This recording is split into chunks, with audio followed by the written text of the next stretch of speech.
આ વચ્ચે એક મહત્વપૂર્ણ સમાચાર મળી રહ્યા છે। હાલ આપણે જણાવી દઈએ કે જે વિગતો મળી રહી છે તે અનુસાર મહત્વની વાત છે કે એક તરફ ઉમેદવારી નોંધાવવામાં આવી રહી છે તો બીજી તરફ મહેસાણાથી જીતુ વાઘાણીનું નિવેદન સામે આવ્યું છે। ઊંઝામાં સત્તાવાર ઉમેદવારની જાહેરાત કરી દેવામાં આવી છે। આશા પટેલ જ અમારા ઉમેદવાર રહેશે। આ પહેલા આપને લગભગ અડધો કલાક પહેલા જે તસવીરો ઊંઝાથી બતાવી હતી કે જ્યાં આશા પટેલે એક રીતે રેલી કાઢીને તેઓ ઉમેદવારી ભરવા જઈ રહ્યા હતા ત્યારે કોઈ પણ આધિકારિક રીતે પુષ્ટિ તેઓ નહોતા આપી રહ્યા કે ન તો પક્ષ તરફથી કોઈ પણ જાણકારી અહીં શેર કરવામાં આવી હતી, પરંતુ જીતુ વાઘાણી ભારતીય જનતા પાર્ટીના પ્રદેશ પ્રમુખ તેમના તરફથી અહીં આધિકારિક કહેવામાં આવ્યું છે કે ઊંઝામાં સત્તાવાર રીતે ઉમેદવારની જાહેરાત કરી દેવામાં આવી છે અને ભારતીય જનતા પાર્ટી તરફથી ચહેરો રહેશે આશા પટેલ।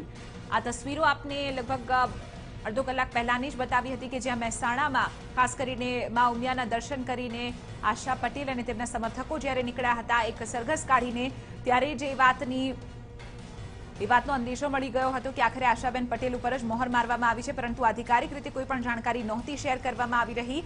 આખરે જીતુ વાઘાણીએ કહી દીધું છે કે ઊંઝામાં સત્તાવાર ઉમેદવારની જાહેરાત થઈ ચૂકી છે અને ભારતીય જનતા પાર્ટી તરફથી દાવેદાર હશે આશાબેન પટેલ।